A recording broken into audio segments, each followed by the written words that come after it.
오늘 집을 나서기 전 기도했나요? 라는 찬양 아십니까? 네, 보니까 여기 앉아 계신 분들은 한 세 분만 빼고 아마 거의 다 아실 것 같습니다. 수년 전에 참 교회마다 많이 했던 찬양이죠.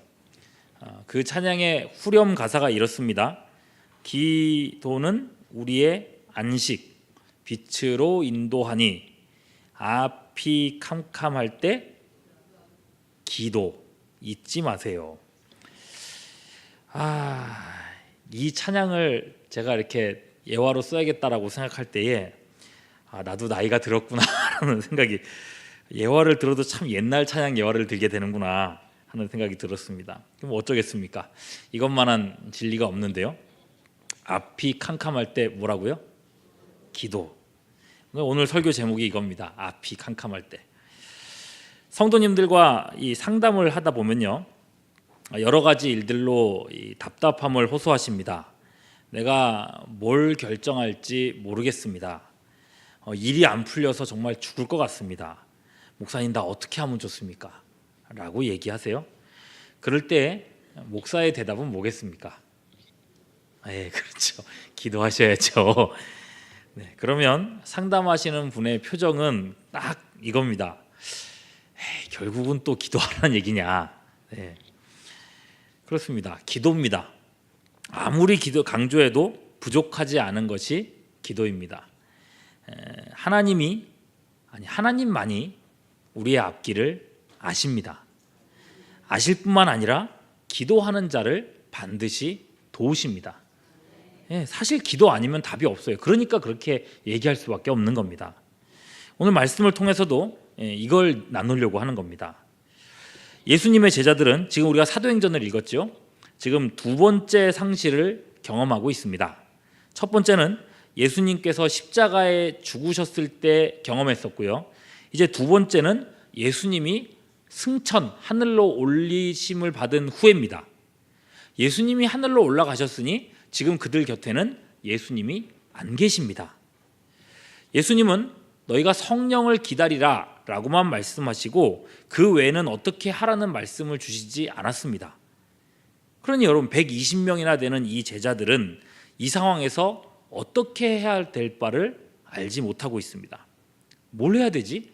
뭘 하면서 기다려야 되지? 그랬을 때 제자들이 뭐를 했다고요? 앞이 캄캄할 때? 14절이에요. 여자들과 예수의 어머니 마리아와 예수의 아우들과 더불어 마음을 같이하여 뭐라고 되어 있습니까? 그냥 기도가 아니라 오로지 기도에 힘쓰니라. 오로지. 뭘 해야 될지 몰랐기 때문에 더욱 기도했다는 것입니다. 자, 그러면 그렇게 기도했을 때에 어떤 일이 벌어졌는가? 어떤 일이 벌어졌습니까? 예수님이 약속하신 성령이 드디어 오셨습니까? 맞습니까? 아니죠. 기도하면 성령 받는다, 이 공식이 우리한테 너무 일반화되어 있어서 당연히 그럴 거라고 생각하기 쉽습니다. 물론 기도할 때 성령의 은사, 성령의 능력을 받게 됩니다. 누가복음 11장 13절 같이 한번 읽어볼까요? 시작.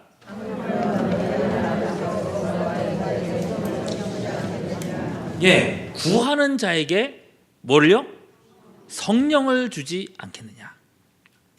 오늘 밤에도 마찬가지입니다.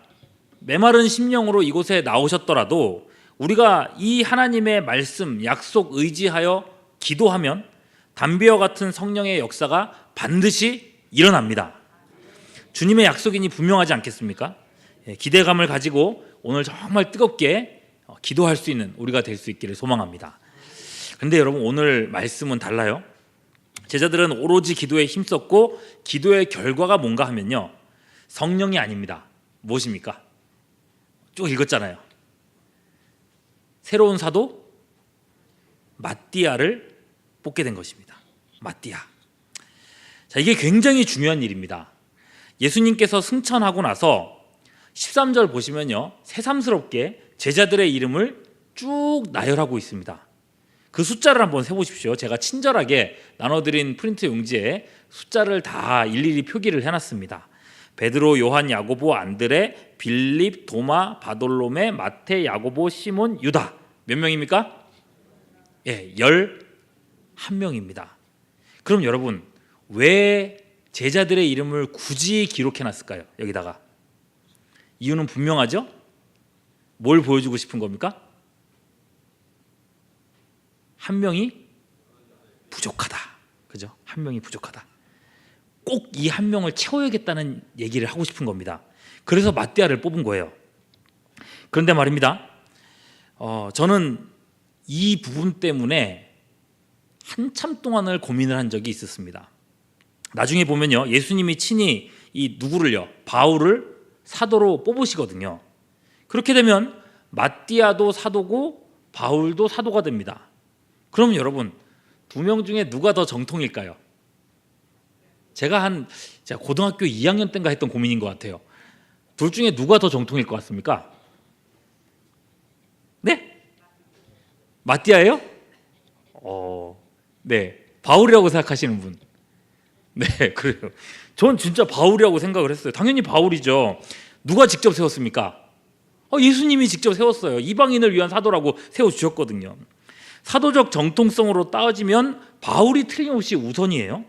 게다가 마띠아는 오늘 본문에서 단 한 번 나오고 그 다음부터는 성경에 아예 등장도 하지를 않습니다. 그렇다면 이 제자들이 새로운 사도를 뽑은 것은 좀 경솔한 행동이 아니었는가, 주님의 뜻이 아닌데 자기들끼리 알아서 이렇게 너무 한 것 아닌가, 그런 생각을 했던 겁니다. 고등학교 2학년 때요. 네, 여러분들은 어떻게 생각하십니까? 그래서 여러분, 저는요, 마띠아에 대한 인식이 그리 좋지가 않았습니다. 마띠아를 왜 뽑았지? 근데 그게 아니더라고요. 마띠아가 잘못 뽑힌 사람이었다면 일단 성경에 기록을 했을까요, 안 했을까요? 할 필요가 없었을 거예요. 여기서만 한 번 나오는 일인데 뭐하러 여기다가 굳이 써놓겠습니까? 그리고 혹 이거를 잘못됐다는 걸 알려주기 위해서 우리에게 기록해놨다면 본문에서도요, 이 일은 잘못됐다라고 분명히 얘기를 해놨어야 됩니다. 근데 그게 없어요. 성경은 오히려 마띠아의 필요성을 강조하고 있어요. 앞서 11명 사도의 이름을 굳이 기록해놨더란 말입니다. 무엇보다 마띠아를 뽑은 것은 그들이 오로지 기도에 힘쓴 결과입니다. 그죠? 기도하지 않고 자의로 진행했다면 분명 문제였겠지만 그게 아니었어요. 열심히 기도해가지고 뽑았단 말입니다. 열심히 기도하는 가운데 하나님은 베드로에게 지혜를 주셨습니다. 하나님의 뜻을 알게 해주셨습니다. 성경 말씀이 베드로에게 떠오르게 해주셨습니다. 베드로가 말하죠. 16절, 그래, 가룟 유다의 죽음은 이미 성경에 예언된 내용이야. 그리고 다음 예언도 있지. 그러면서 20절 후반절에 시편 109편 8절 말씀을 인용합니다. 뭐라고 돼 있어요? 그의 직분을 타인이 취하게 하옵소서. 우리가 이제 할 일을 알았다. 이제 우리는 이 성경 말씀을 따라서 새로운 사도를 뽑아야 한다. 그래서 22절, 그는 예수님과 함께 다녔던 제자 중에 한 사람이어야 하고 우리와 함께 예수님의 부활을 증언할 사람이어야 한다. 자, 그렇게 기도하고 투표해서 마띠아 사도를 얻게 된 것입니다. 그러니 여러분, 마띠아는요, 분명 정통성이 있는 사도입니다. 그렇다면 여러분, 왜 마띠아일까요? 나중에 예수님께서 친히 바울을 사도로 세우실 텐데 하나님은 왜 초대교회가 마띠아를 뽑도록 허용하셨을까요? 그 이유입니다. 다시 말씀드리지만 오늘 말씀을 쭉 보시면요, 미묘하게 숫자를 계속해서 강조하고 있어요. 13절에서 제자들 이름을 가지고 11명이더라 라는 걸 보여줬죠. 그리고 그렇게 해서 12명에서 1명 모자른 숫자라는 걸 알려주고 있습니다. 그리고 마가 다락방에 모인 제자들의 숫자가 몇 명이에요? 몇 명입니까? 120명입니다. 10명씩 12, 그죠? 그렇게 120명이 있더란 말이죠. 굳이 그렇게 숫자를 맞춰놨는 건지. 그리고 17절에서 베드로가 이렇게 말해요. 이 사람 가룟 유다는 본래 뭐라고 돼 있습니까? 본래 우리 숫자 가운데 12명 가운데 참석했던 사람이었다라고 얘기했어요. 그렇게 마띠아를 뽑고 났을 때 26절 말씀 보시면 뭐라고 되어 있습니까? 제비 뽑아 마띠아를 얻으니 그가 11사도의 수에 들어가니라. 그렇게 해서 몇 명이 됐어요? 12명으로 맞췄다는 거예요. 우리가 읽은 말씀 전체가 그렇게 돼 있어요. 11명에서 12명이 됐다는 얘기를 하고 싶은 겁니다. 13절에서 11로 부족을 얘기했다면 이제 26절에서는 12로 충만을 갈려줍니다. 계속 그렇게 12, 11을 강조하고 있어요. 그리고 그렇게 12, 12사도가 채워진 후에서야 2장으로 넘어가면 어떤 일이 벌어져요? 어떤 일? 성령 강림 사건, 오순절 성령 사건이 일어나고 초대교회가 드디어 시작되는 겁니다. 여러분, 이게 무슨 뜻일까요? 신약의 초대교회는요, 구약 이스라엘의 연장선입니다. 구약의 하나님의 백성이 이스라엘 민족이었다면 신약의 하나님의 백성은 교회 성도입니다. 그걸 나타내는 가장 적절한 숫자가 12라는 겁니다. 여러분, 이스라엘 민족이 몇 지파예요? 12지파. 신약의 교회는 12사도가 대표가 되는 겁니다. 무슨 이렇게 억지스러운 소리를 하시냐? 아니에요. 실제로 요한계시록 19장 4절 말씀 보면 천상의 교회를 대표하는 몇 명의 장로가 나옵니까? 24장로가 나옵니다. 24명 장로예요. 자, 24명이 되려면 12 더하기 12이 되어야 하겠습니다. 그럼 여러분, 12장로는 과연 어떤 이름을 갖고 있는 사람들인가? 뭘까요? 구약의 12지파고 신약의 12사도가 되어야 하겠죠. 맞겠습니까? 맞습니까? 예. 자, 요한계시록 21장으로 가면 진짜 그 설명이 나옵니다. 거룩한 성 예루살렘이 쫙 하고 나오는데 12절, 요한계시록 21장 12절에 보면 그 12문의 이름이 이스라엘 자손 누구요?